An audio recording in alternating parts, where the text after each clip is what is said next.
Good morning, world. So I just woke up like 15 minutes ago, but I wanted to come on here because I saw a title on YouTube saying that survivors of Jeffrey Epstein are making their own list.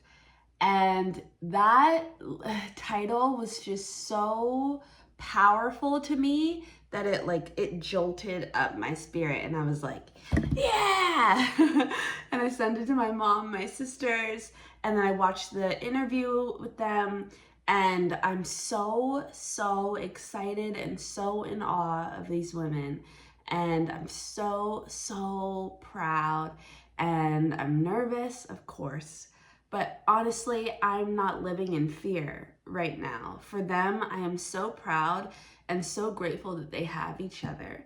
And I'm so grateful that they feel empowered, they feel strong enough, they feel capable of doing this work. Because nobody expects anything of them. I mean, they have survived horror. And the fact that they are even functioning is an incredible feat. It really speaks to the core resilience, the core will of the human spirit. And survivors are a testament to, what real human power, real human strength looks like.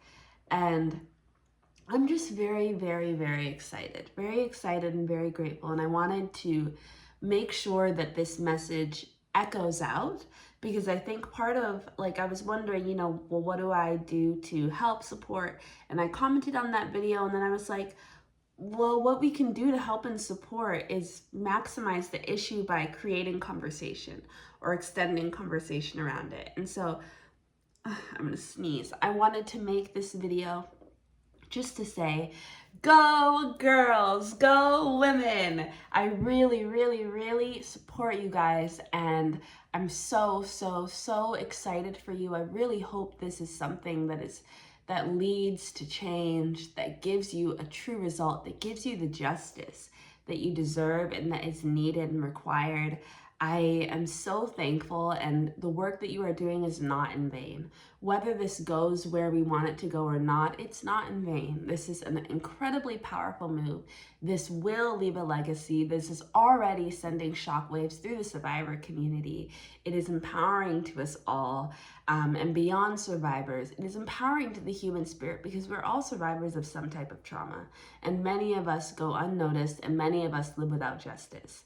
So this kind of act of resilience and rebellion against those in power, by deciding to make your own list, I mean, just compiling the names of abusers is powerful.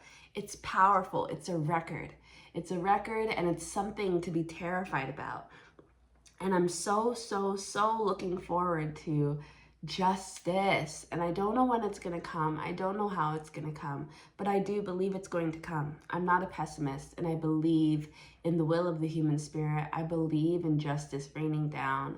I believe that people will get what they deserve. And in this situation, I truly believe it. I really support the release of the names so that these women don't have to do this work and have to take it on their own lives, because it's dangerous work, and they've already been put in the line of fire multiple times. So it should not have to be this way, but I support the creation of their own list, just for the empowering act that it is to write your own list. But I am pressuring and honestly demanding Congress to release the list. It's actually insane that it hasn't been released. It makes no sense. And it speaks to the fact that there are a lot of actors and enablers within the government, people who are responsible for sexual assault and sexual abuse, and people who enable sexual abuse, and people who truly do sexual abuse. And all of those people need to be held to task. And it's very hard to ask that to happen, because maybe a lot of these people are like their friends are who they work with. And so everybody's in on it. And if that's the case, then it's time for people power. And I think that we need to remember that this is an issue that is not an American issue. This is a global issue. This is a human rights issue. This is not about America. This is not American politics. The fact that America even gets to control what happens with the list makes no sense. It shouldn't be in America's control. It should be a part of a separate governing, like a separate justice body focused on human rights. I don't know if like the UN does something like this, but like it shouldn't belong to America. What is it? Who is America? It's not about America. It's about human rights. It's about human justice. This is sex trafficking. It happened all over the world. This is a global issue. This is not an American issue. The American government should not get to control what happens with this list. And it is very terrifying that they are protecting people who abuse and hurt others. It makes no sense. There's no excuse for it. There's no excuse for it. And anyone who makes an excuse, you need to look at as a violent, dangerous predator. Because to me, I don't see any other reason why you are defending the protection of this list. And I'm sorry, but if you voted for Trump, or if you voted for any of these people that have now decided that they don't want the list released, you need to look at what choices you've made and ensure that you make a different one, because more than likely you have voted for a predator, and maybe you didn't know it, but now you do.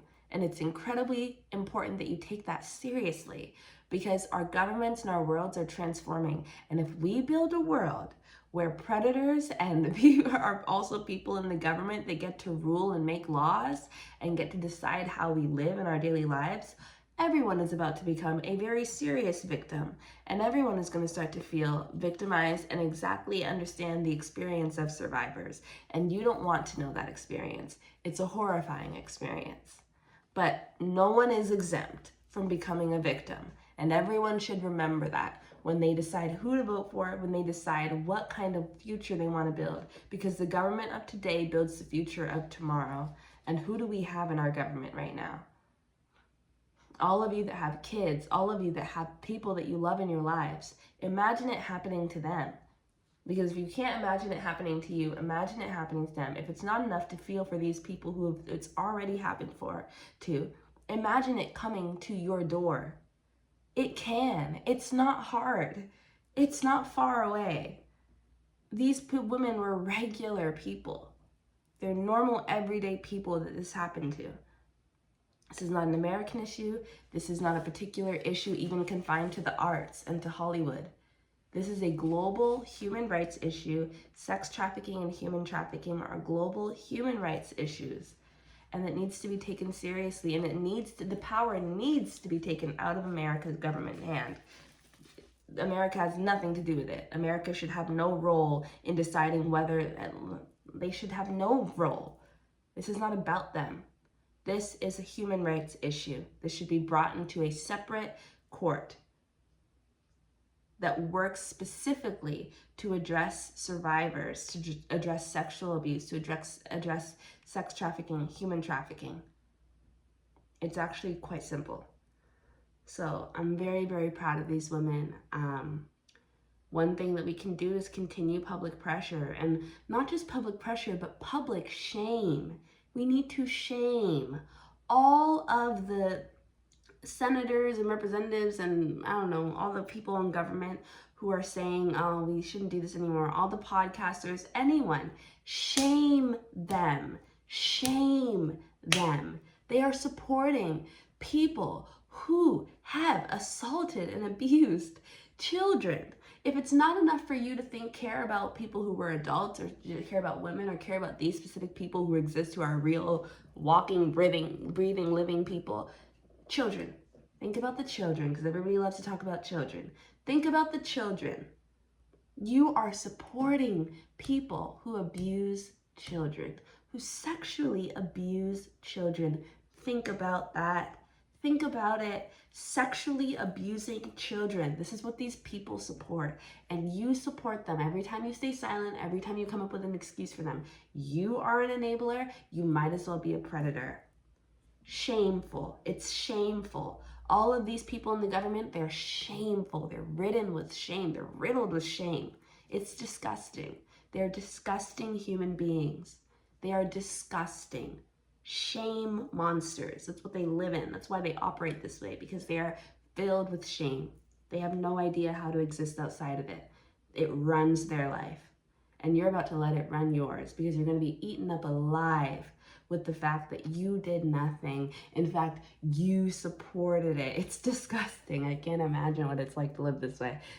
Shame, shame on all of them forever.